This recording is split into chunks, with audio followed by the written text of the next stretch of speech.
तो जब जब लॉ एंड ऑर्डर की बात होती है, बार बार इस मुद्दे पर भारतीय जनता पार्टी अपनी पीठ थपथपाने की कोशिश करती है और बार बार आरोप लगाती है, चाहे मुख्तार अंसारी का नाम हो, अतीक अहमद का नाम हो, बसपा पर आरोप लगाती है, समाजवादी पार्टी पर आरोप लगाती है। मैं खान साहब आपके पास आऊं उससे पहले मैं कन्हैया मित्तल जी के पास जाना चाहती हूँ। एक बार कन्हैया जी, क्या ये लॉ एंड ऑर्डर के इशू पर भी आपने कोई गीत तैयार किया है? मुझे लॉ एंड ऑर्डर के इशू पर गीत जो दिल्ली मेरठ रोड पर जब हम जाते थे तो ना तो गाड़ी चल पाती थी और हर मोड़ पे डर रहता था कि कब गाड़ी रुक जाएगी। तो हमने उस पर लिखा था, यूपी में बाबा है, यूपी में बाबा, यूपी में बाबा है, यूपी में बाबा। दिल्ली मेरठ रोड पे, यूपी के हर मोड़ पे पहले गाड़ी चलती थी, हर जगह वो रुकती थी। अब जब गाड़ी चलती है कहीं नहीं वो रुकती है, क्योंकि यूपी में बाबा है, यूपी में बाबा है, यूपी में बाबा है, यूपी में बाबा है। कन्हैया मित्तल ये कह रहे हैं कि यूपी में बाबा, इसलिए अब गाड़ी कहीं रुकती नहीं है। और जो लॉ एंड ऑर्डर को लेकर अब से थोड़ी देर पहले, ब्रेक से पहले आरोप लगाए जा रहे थे, मैं खान साहब इसी पर आपसे जवाब चाहती हूँ। अब देखिए, मुख्तार अंसारी को लेकर आरोप लगता है कि उसे पाला पोसा बसपा ने, उसे बड़ा करने का काम किया सपा ने और योगी आदित्यनाथ ने उसे जेल भिजवाने का काम कर दिया। खान साहब, नहीं, जेल तो पहले से गए हैं, ये तो झूठ बात है। और हमने अपने पार्टी में उनकी जगह से उनको हटा दिया, उनको टिकट नहीं दिया है, तो इसलिए अब हमारा उनसे कोई लेना देना नहीं है। और बहन कुमारी मायावती के शासनकाल में अपने ही पार्टी के सांसद को अपने घर पर आजमगढ़ से बुला करके जेल भिजवाया था, ये भी इतिहास है। अभी शर्मा जी कह रहे थे कि खान साहब जाएंगे तो लोग डर जाएंगे। मैं कह रहा हूं कि मेरे बाल सफेद है, मेरी दाढ़ी सफेद है। क्या शर्मा जी के अंदर इतनी ताकत है, हिम्मत है कि कह सकते हैं कि प्रधानमंत्री जी आपके बाल है सफेद, आपकी दाढ़ी सफेद, अब घर जाइए आप, अब मैं के शर्मा बैठेंगे प्रधानमंत्री बनेंगे? इतनी हिम्मत है कहने की? कह दे अगर हिम्मत है तो। बाल सफेद होना और दाढ़ी सफेद होने का मतलब ये थोड़ी हो गया कि आप बेकार हो गए, किसी काम के नहीं है। मैंने कहा आप अपने लोगों पर आप डर जाएंगे, बता रहा हूं मैं आपको। आप भाषा कहा, आपने बुजुर्ग कहा जो नहीं, आपने मुझे क्या कहा? आपने मुझे क्या कहा? आपने मुझे क्या कहा? लग गए मुद्दों पर आइए ना। सवाल यह है कि लॉ एंड ऑर्डर एक बड़ी समस्या था, लॉ एंड ऑर्डर एक बड़ी समस्या था और योगी जी अपनी पीठ थपथपाते हैं कि उसमें हमने काम किया। डॉक्टर आशुतोष, नहीं मीनाक्षी जी, मैं पूछना चाहता हूँ कि भारतीय जनता पार्टी का ये देखिए मीनाक्षी जी, मुझे कम दिया समय आपने बोलने के लिए, मुझे कम समय दिया आपने बोलने के लिए। ये जाति मेरे साथ है, ये मेरे साथ अजय सिंह और बादशाह सिंह, इन पे कब चलेगा? अच्छा खान साहब, मैंने कोई जानबूझ के आपको कम समय नहीं दिया, लेकिन आप बार बार व्यक्तिगत, एक मिनट आशुतोष जी, लेकिन अगर आप बार बार व्यक्तिगत टीका टिप्पणी पर आ जाएंगे तो मैं क्या इसको चर्चा का विषय बनाऊं? आप बोलिए ना लॉ एंड ऑर्डर पर, आज की क्या परिस्थिति, आप शिक्षा पर बोलिए। मैंने शुरू किया क्या? अरे उन्होंने बुजुर्ग कह के आपको सम्मान दिया था। खान साहब, इसमें आपको हर्ट होने की तो कतई जरूरत नहीं थी। अरे तो मैंने लौंडा कह के सम्मान दे दिया तो क्या बुरा किया? मैंने लौंडा कह दिया तो क्या बुरा कहा? कोई गाली दिया क्या? मैंने लौंडा ही तो कहा मैंने। अरे सर, खान साहब मुद्दे पर बोलिए ना। कर रहे हो तुम यार? मैंने आपसे पूछा, गोरखपुर में 2017 में आप दूसरे नंबर की पार्टी थे, आज की तारीख में गोरखपुर में आपकी गिनती में नहीं आ रहे हैं, बाइपोलर चुनाव बताए जा रहे हैं। आप उस मुद्दे पर आइए। नहीं, आप गिनती में नहीं आए, 10 तारीख गिनती में आएंगे, हम गिनती में 10 तारीख में आएंगे।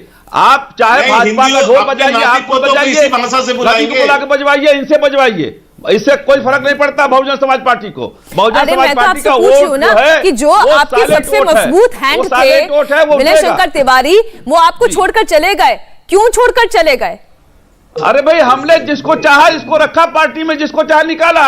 ये पार्टी को चलाने की बात है। क्यों नीता बबुआ तो चिल्ला रही है? क्यों सुरेश पैसा नहीं काट दिया आपने? कितनों को टिकट काटा है? अब पैसा का इल्जाम लगा रही है, जो झूठा आदमी बोला बैठा हुआ। अरे भाई, आपके पास कोई प्रूफ है? बताइएगा आप। शर्म आनी चाहिए आपको। अच्छा चलिए आशुतोष जी, मुझे एक बात का जवाब दीजिए। विनय शंकर तिवारी जी को आपने बुलाया है या वो बसपा से निकाले गए हैं? वो तो कह रहे हैं कि हमने जिसको चाहते थे उसको टिकट दिया, जिसको नहीं दिया नहीं दिया। नहीं, देखिए मीनाक्षी जी, विजय शंकर तिवारी जी अपने सभी नेताओं के साथ, ब्लॉक प्रमुख के साथ समाजवादी पार्टी में आ गए हैं। और जब जिस समय समाजवादी पार्टी को ज्वाइन किए थे उस समय वो किसी पार्टी में नहीं थे। वो निकाले गए हैं कि वो हटे हैं, ये उनका व्यक्तिगत मामला है, उनका अपना राजनीतिक, लेकिन फिलहाल वो समाजवादी पार्टी के सम्मानित लोग हैं और वो अगले चुनाव में चिल्लूपार से वो जो चुनाव भी लड़ रहे हैं और हमारे प्रत्याशी के रूप में हैं। लेकिन भारतीय जनता पार्टी ये बताए कि जिनका जो कानून व्यवस्था की बात करते हैं उनके वहां आईपीएस अधिकारी जो है वो भगोड़ा घोषित है।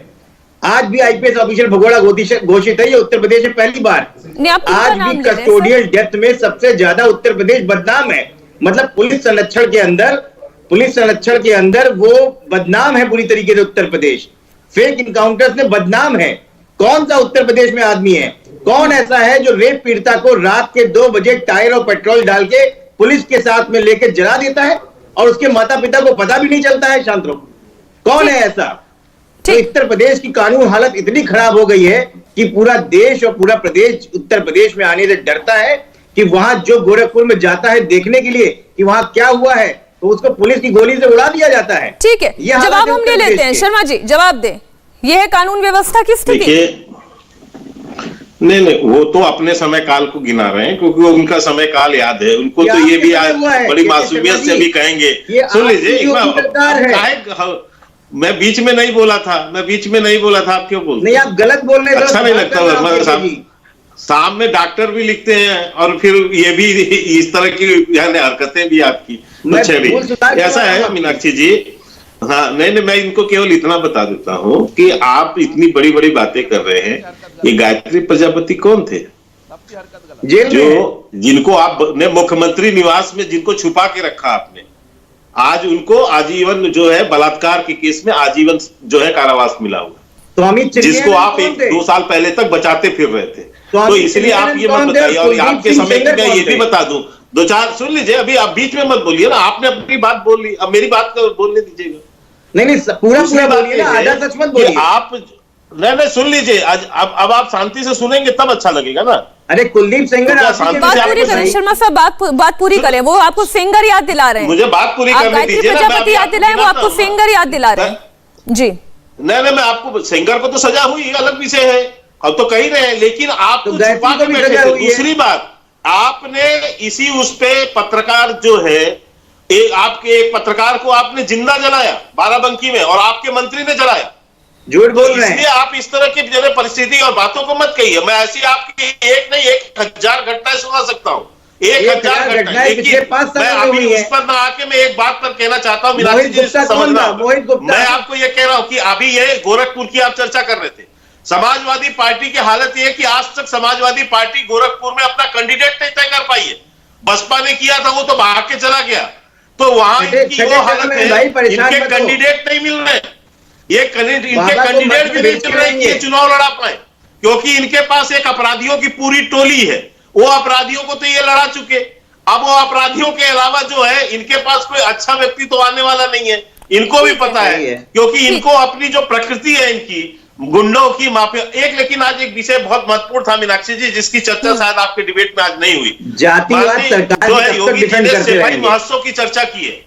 सिपाही महोत्सव की चर्चा करते हुए बताया, मैं एक बात कह के समाप्त करता हूं सिपाही महोत्सव में, कि देखिए आज से 5 साल पहले चले जाइए, गोरखपुर हमेशा सिपाही महोत्सव जो बनता था मुलायम सिंह यादव जी के जन्म दिवस पर करोड़ों रुपए खर्च होते थे, वापस से हीरो मिलाकर कार्यक्रम कराए जाते थे।